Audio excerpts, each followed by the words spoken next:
All right, integrated 3 students, this is a follow-up video to go over the Tessellations project.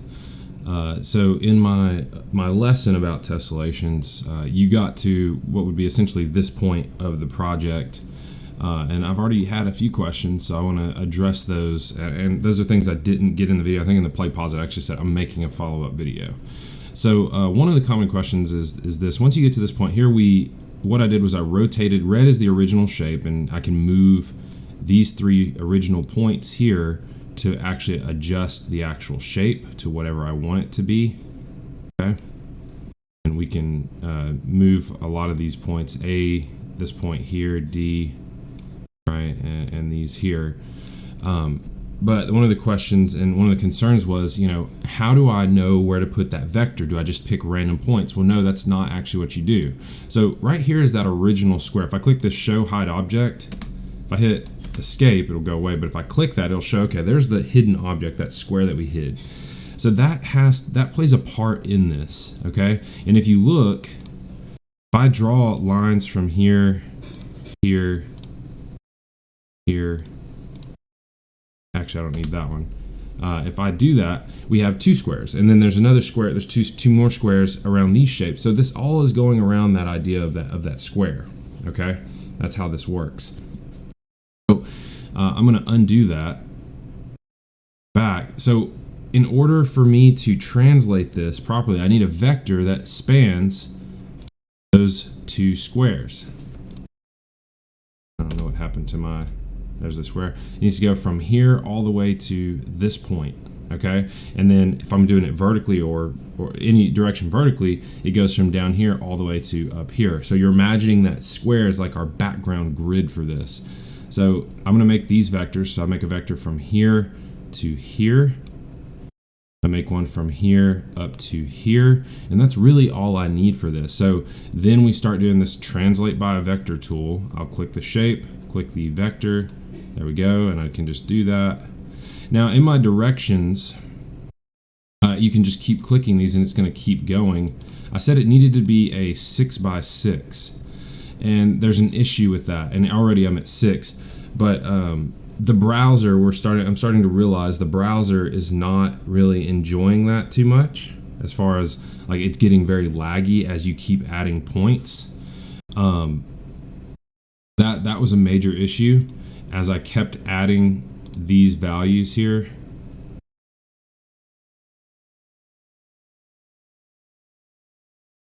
So I'm gonna go ahead and add more of these and I'm gonna make like a full shape here, a full tessellation. So there's 4 right there. Wait, yeah, 4.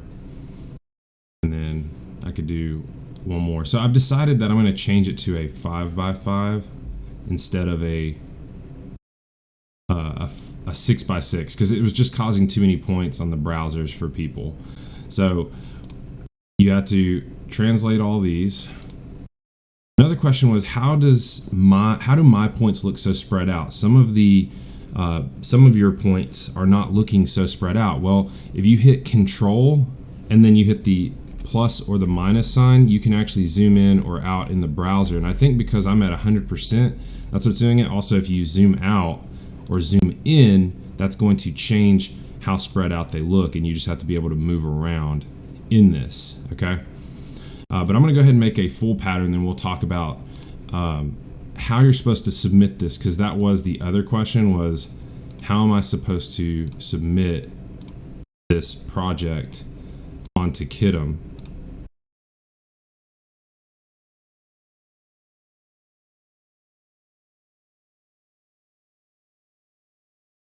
And fill in the shape. Is that enough there? Now I got to do one more. So I need to do this red one and this. I need to do all these reds and purples here. So again, I can still just translate by clicking that here, there. I think I just need this purple one here.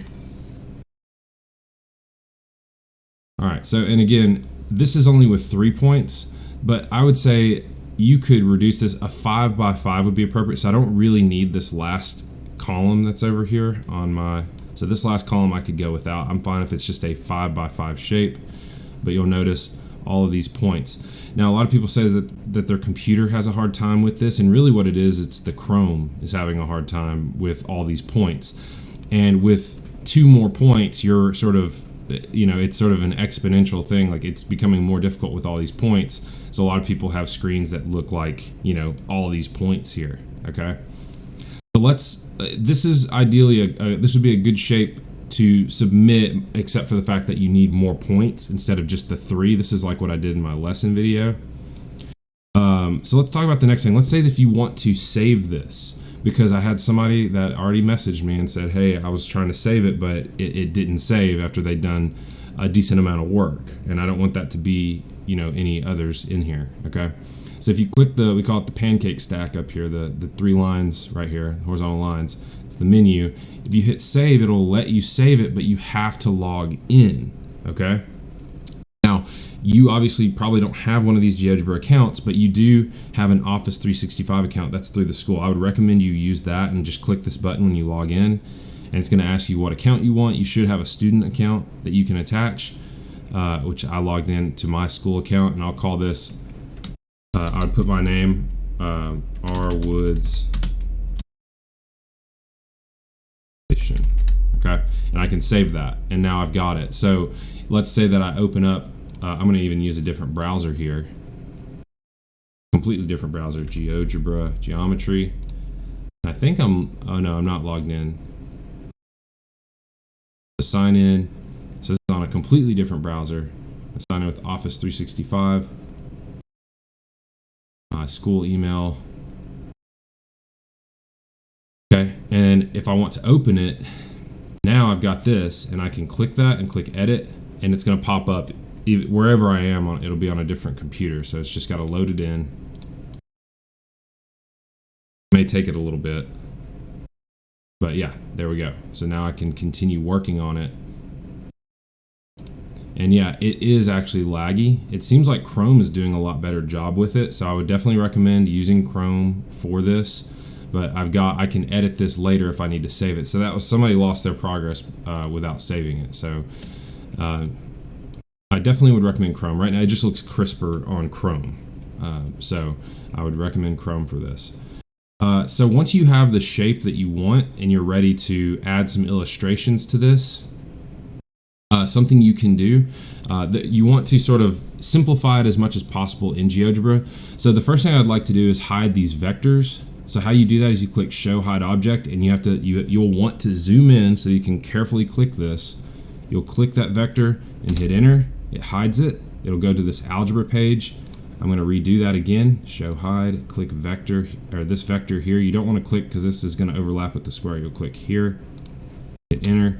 Now those vectors are gone, so it makes it look a lot cleaner right there. But we still have all these points. Okay.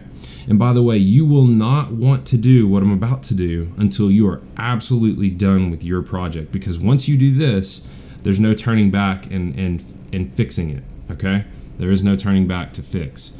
So what you'll do to get rid of all of these letters, because they're in the way, is you're going to click Select Objects, zoom out, and you're going to click and drag over the entire, which I missed there, hold on. You're going to click and drag over the entire shape and make sure everything is selected. Down here you see this little menu that pops up down here by my camera. Click the triple dots and then this little settings tool, little gear. And then all you have to do is this. You're going to click Show Label, which makes it worse because look at that, look at all those. Then you're going to unclick that, and now it gets rid of them. I don't have a way, if I unclick Show Object, it's going to like delete everything, I think.